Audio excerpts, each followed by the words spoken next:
కల్లోలిత బంగ్లాదేశ్ గాడిన పడేనా? మధ్యంతర ప్రభుత్వం తనపై ఉంచిన బాధ్యతలను నెరవేర్చగలదా? ప్రస్తుత పరిస్థితుల్లో నిష్పాక్షిక ఎన్నికలు జరిగే అవకాశం ఉందా? బంగ్లాదేశ్ ఆర్థిక వ్యవస్థ గట్టెక్కేదెలా? బంగ్లాదేశ్లో విధ్వంసం కొనసాగుతోంది.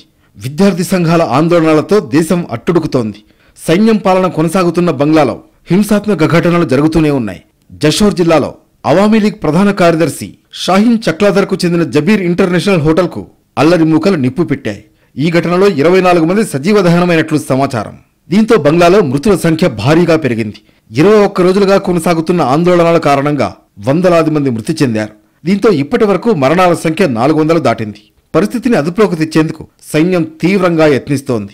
షేక్ హసీనా రాజీనామా చేసి దేశం వీడిన తర్వాత కొన్ని గంటల్లోనే 100 మందికి పైగా ప్రాణాలు కోల్పోయినట్లు సమాచారం. మరోవైపు బంగ్లాదేశ్ ప్రధానమంత్రి పదవికి షేక్ హసీనా రాజీనామా చేసి దేశం వీడడంతో సైన్యం ఆధ్వర్యంలో మధ్యంతర ప్రభుత్వం ఏర్పాటైంది.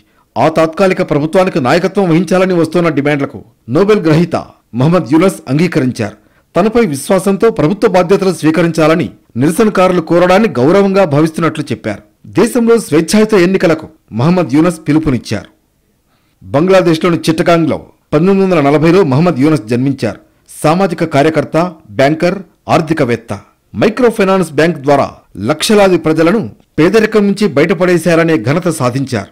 అందుకు 2006లో యూనస్ నోబెల్ శాంతి బహుమతి అందుకున్నారు. దీంతో పాటు 2009లో United States Presidential Medal of Freedom, 2010లో కాంగ్రెషనల్ గోల్డ్ మెడల్ సహా అనేక ప్రతిష్టాత్మక అవార్డులు పొందారు.